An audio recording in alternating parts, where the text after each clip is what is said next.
After 5 years, my son finally came home. I thought he had returned because he missed his father. I was wrong. For nearly an hour, he sat at my dinner table and told his brothers that their father had lost his mind. I didn't argue. I didn't defend myself. I simply listened, because Sean didn't know what was waiting for him in the mail that Friday. And when that letter arrived, the same son who had called me crazy suddenly wished he had never opened it. My name is Arthur Bennett, and I was 68 when my son Sean came home after 5 years of silence. The moment I saw him standing at my front door, I felt something inside me break and heal at the same time. A father can survive many things, but there is a special kind of pain in watching your own child become a stranger. I opened the door and said quietly, "Come in, son." Sean smiled awkwardly. Behind him were his two younger brothers, Evan and Luke. That evening, I prepared the meal I used to make when my children were young. I kept looking at Sean, hoping to see the little boy who once ran through the same house calling me dad,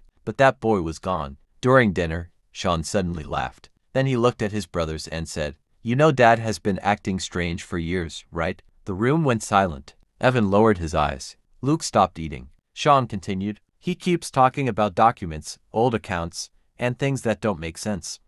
Honestly, I think Dad has lost his mind." Every word landed like a stone against my chest. I could have shouted. I could have reminded him of everything I had sacrificed for him, but I didn't. I simply placed my spoon down and said, "Finish your dinner, Sean." He looked at me with a strange smile. "You're not even going to deny it?" I shook my head. No. That answer confused him. He didn't know that 3 weeks earlier, I had received a letter from an attorney. It concerned something Sean believed had disappeared 5 years ago. His grandfather's estate. Years before his death, my father had created a trust for his grandchildren, but there was one condition. The money could not be released until each child reached a certain age and completed a legal verification process. Sean had refused to cooperate. He had believed I was hiding his inheritance from him. That misunderstanding had destroyed our family. But I had never stolen his money. I had protected it. And I had spent 5 years trying to explain that. Sean simply never wanted to listen. The next morning, he left my house.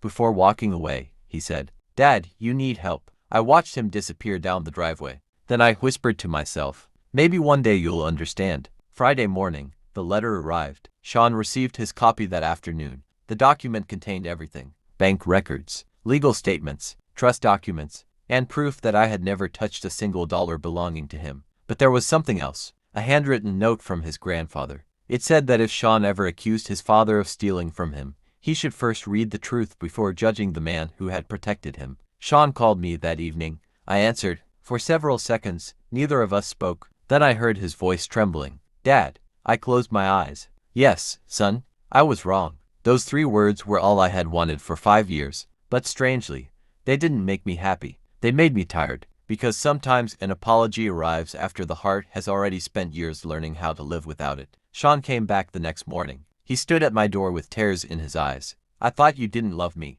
I looked at him and said, "I never stopped loving you.